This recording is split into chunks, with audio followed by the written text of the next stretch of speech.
Good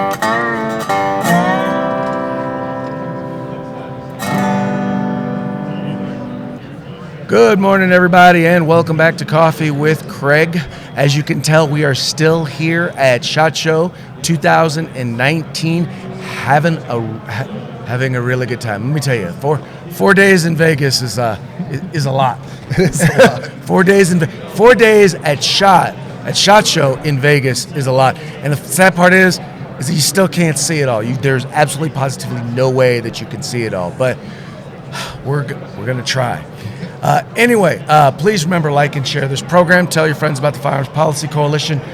We are the home in the fight for civil rights. Tell everybody, like and share this program so that they can join in the conversation. Also, make it a point to go to FPCGear.com. That's FPCGear.com. There you'll find all sorts of cool pro-Second Amendment swag that you can buy and know that every dollar that you spend will go right back into the fight for our right to keep and bear arms. That's FPCGear.com. All right. Let's get into today's topic. Now, I have with me a gentleman who writes for the Washington Free Beacon. A lot of you guys probably know him. If you don't know who he is, I guarantee you have read at least one of his stories. Stephen Gutowski. Did I pronounce it right? Yeah, you got it right. Good. I practiced that in my head over and over, hoping I wouldn't get it wrong. I probably it's a crazy forgot Polish else. name. So, but so first of all, tell everybody just a little bit about Washington Free Beacon. yeah, the Free Beacon is a political magazine, an online website based out of Washington, D.C., which we mainly focus on policy reporting. Original reporting is what Right. we mainly focus on. We have a staff of writers there, reporters that we're able to send out into the field, like with me here at SHOT Show, or anywhere across the country, covering campaigns, covering the latest legislation, the latest events, around the country. And I'm mainly focused on firearms policy and firearms politics. So that's why you guys probably have read some of my stories in the past, hopefully, and hopefully we'll read more coming up. Right, and that leads me into what I wanted to talk about. It's hard to find good, solid, original reporting on gun stories. There's a number of outlets that do more kind of news aggregation. In other words, they post and they comment and give their perspective on what other people in other news reports. And then you have the mainstream media who has no idea what they're talking about or no idea what they're doing. And so their stories tend to be, if not just one-sided, at the very least, they tend to be inaccurate and leave out a lot of stuff. But you guys really focus on making sure that the stories are accurate and really have in my opinion, some of the best reporting that we see on firearms and firearms issues. No, thank you. I really appreciate that. We do try really hard, and I specifically try to keep myself up to date on all the latest terminology, the latest policy, the latest law, what federal law actually is, what state law is, when I'm writing a story, so that when I'm conveying information to people, that it's actually accurate, because Right. it is an issue. It's a serious issue in the media at large, that there's a lot of inaccuracies, there's a lot of misinformation, there's a lot of mistakes made, because honestly, there aren't many reporters. One of the issues, now there's more than one issue, of course. Right. There is, I think, a bias generally against guns from most reporters and most mainstream outlets, even if they are good reporters who want to get the truth. But the other part is that most outlets, most mainstream outlets, don't have anyone specifically covering firearms-related issues. So they don't know. They don't know going in, and so they make a lot of mistakes that maybe somebody who's more knowledgeable will know. And that's also something I try to help with. I try to educate fellow reporters about some of the basics of firearms. So when they write these stories, because they have large audiences, millions of people read this stuff, they can be more accurate. Well, it's funny, and because I get a lot of people who say, "Well, Craig, I don't know why you bother talking to the mainstream media. They're gonna lie on you. They're gonna misrepresent you." And honestly, with the exception of really one time, I've always felt like I have been, what's the word I'm looking for? Accurate. My position has been my statements have been accurately portrayed. Now, Right. they're not generally, they're not fairly portrayed. In other words, I'm not getting the same amount of ink as the anti-gun community. Usually it's a quote at or near the very end of a story, so that they can say, "Oh yeah, we talked to the other guys too." Right. Right. Right. But your main point being that it's better to engage. Yes. I think, and I totally share that, and I think it's when I speak to gun rights activists, when I speak to the media, I try to talk about how we can improve coverage and how we can get it better, more accurate, more knowledgeable. And when I speak to gun rights activists, I try to explain how to better interact with media. And I think what you just said is key. Like, actually work with them if you can.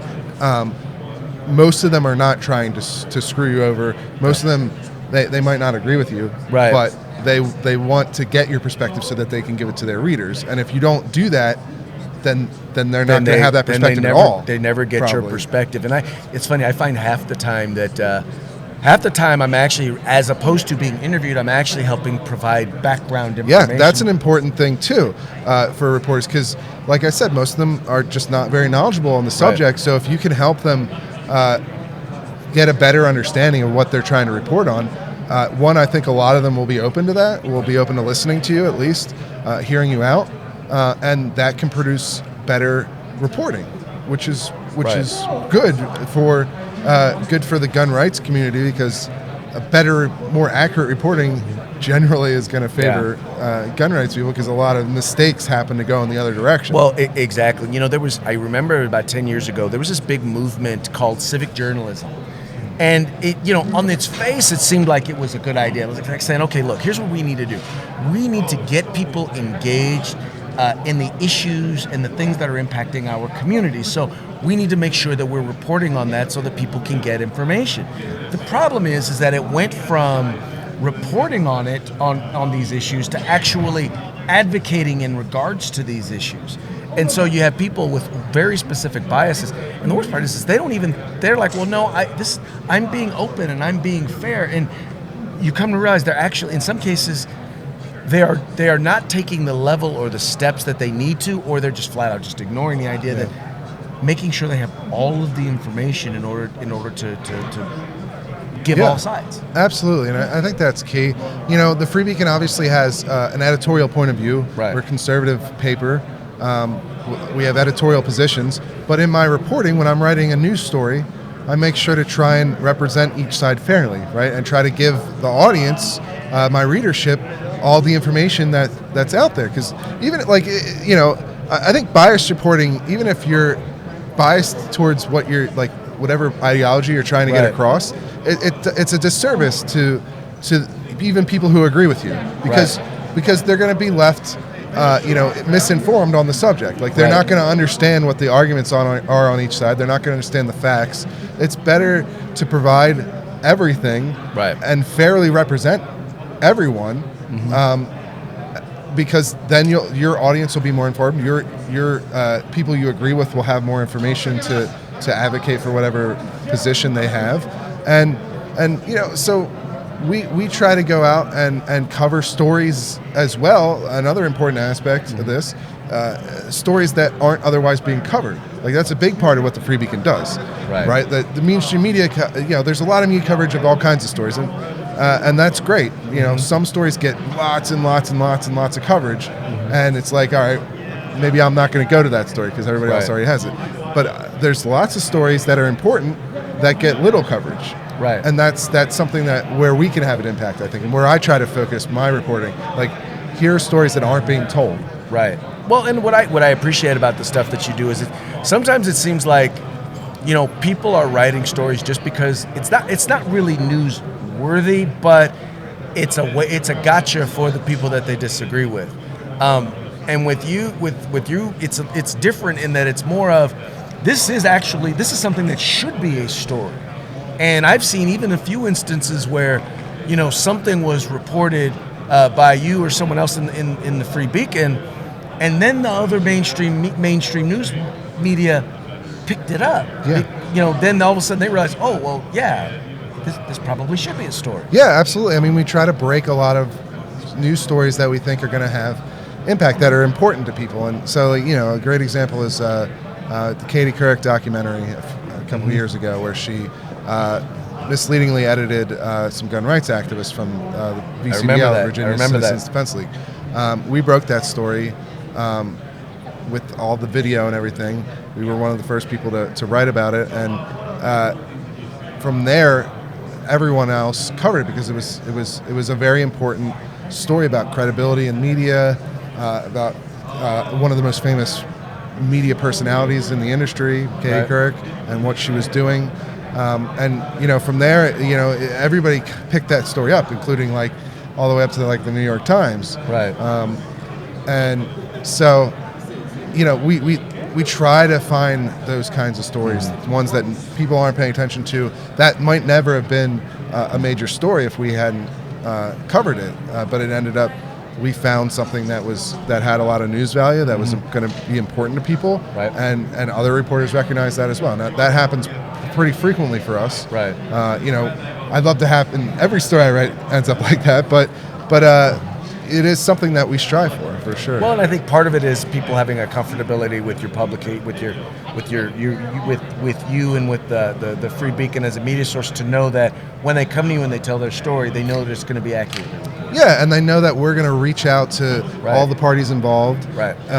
Which is important. It's important to do that anyway, right? Yes. If you're because maybe you've got some idea of a story that you think it's this way, and you don't bother talking to the negative party involved, like the person who did the bad action, or you think has done a bad action, right? And then you publish a story, and then afterwards it turns out that that's not true at all, or that there's some more information, and you ended up publishing a story that makes you look like an idiot.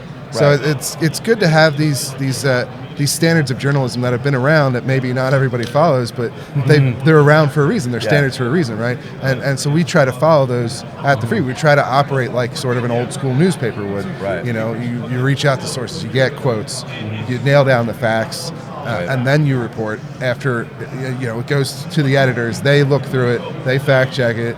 And if need be, it'll go to the lawyers in case we need them to see if we need to do any more work on this, or and then it makes it to publish. And not that we're perfect. And the other key thing about it too, another standard that's important, I think, is that if we get something wrong, we'll correct it. Like because not every time, sometimes you'll reach out to, like I remember a case where some victims of the parents of kids who'd been shot in a terrible incident.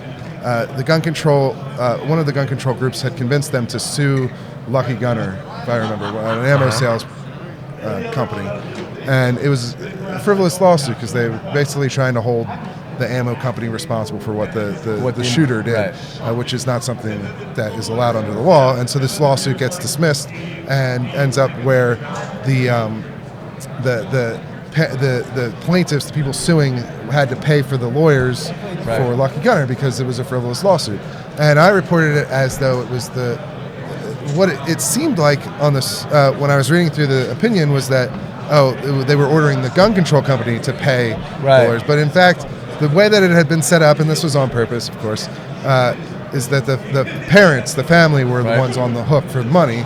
Now, presumably, hopefully, the gun control group was somehow footing the bill, behind the scenes. I would hope. Otherwise, these people are just sort of left on the hook for a lot of money when they were encouraged by a gun control group to file this frivolous lawsuit. This is sort of a new tactic that they had over the last couple of years. Because it gets headlines. It's like, the grieving family now has to pay lawyers' fees for the evil gun company. Right. This is the setup that they're going for.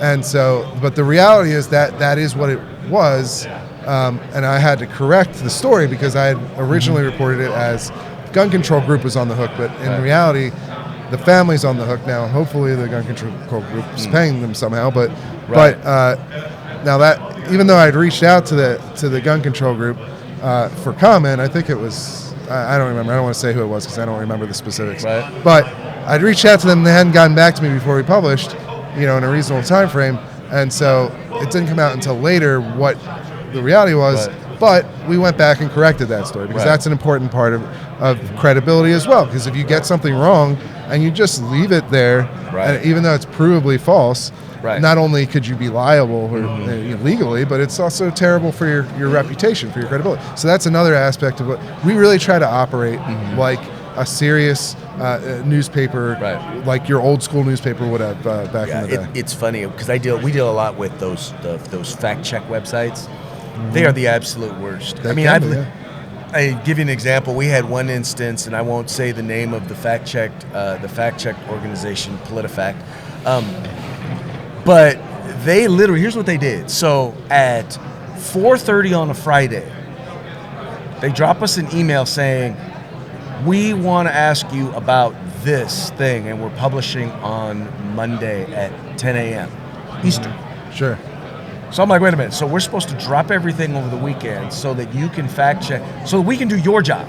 Because what I found with them is they don't bother to actually go and do any fact checking. They just make assumptions, and then they're like, look, you prove us wrong. And we're a fact check organization, so obviously we must be right. But once again, getting back to that journalistic integrity, the important thing is, look, if you have a bias or whatever I just want to be accurate.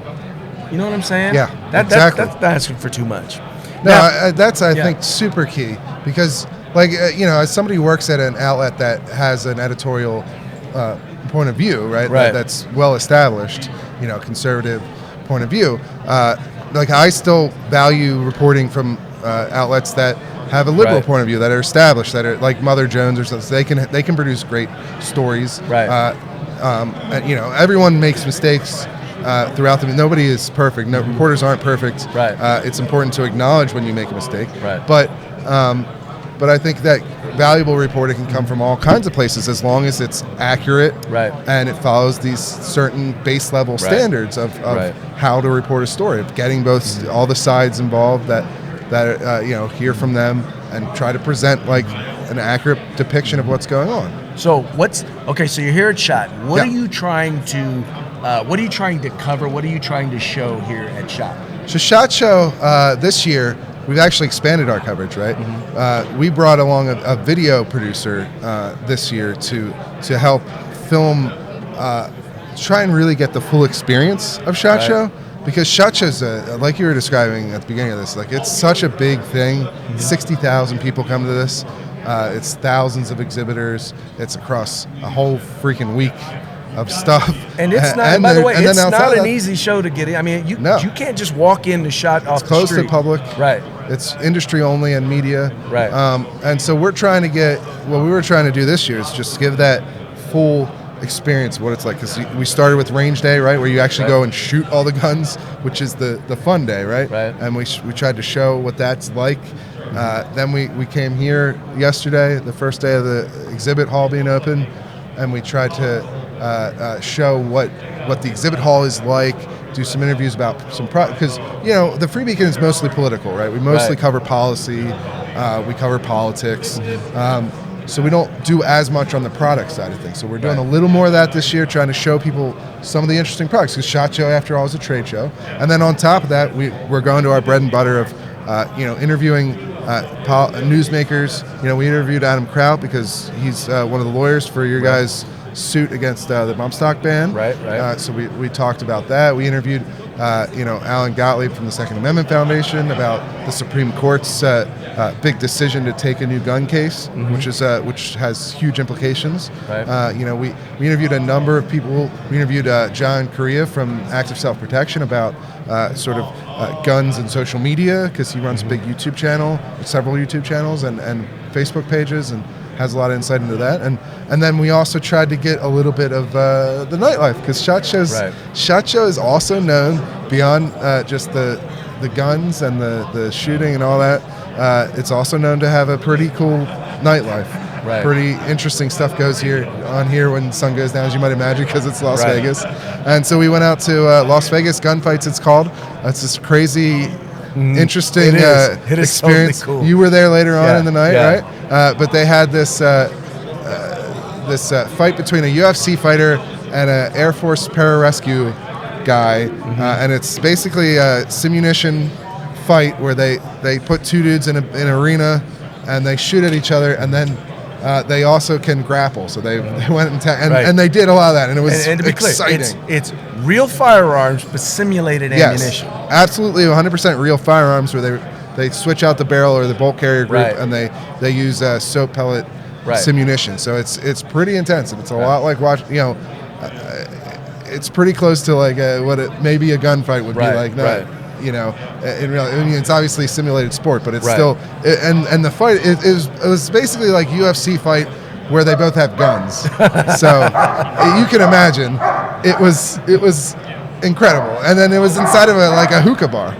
Right. Yeah. So it was. Forgot about the fact that there was a hookah bar. It was a hookah bar, and then in the back they had Welcome gunfights. to Las Vegas. Yeah. So we showed some of that. So we're just trying to sort of get across the atmosphere, what it's like here, as well as try to interview newsmakers to get their take on what's going on with politics and policy. Now before we go, we need to talk about this little ditty right here. I have to tell you,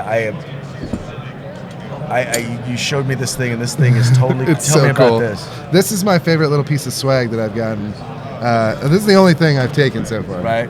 And it's from ATI. They sell them on their website, I guess. ATI minis, little replicas. They make like an AK and an AR and a Barrett 50 cal, but they're like actual like 1/3 replicas with working parts. So the magazine holds actual rounds. You can put it into the gun.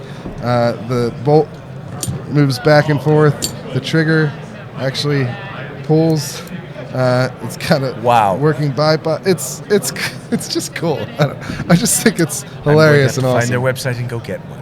Anyway, all right, folks. So, where can folks go to kind of follow the coverage and some of the video stuff that you guys are producing? Yeah. So most of the stuff we've been putting out for SHOT Show is on the Free Beacon Instagram. You'll see a lot of our stories, so you won't flood your feed. You'll just be able to follow on with all the cool stuff that's going on, but won't flood your feed. And then Free Beacon Facebook as well. We've been doing some live shots and some videos over there.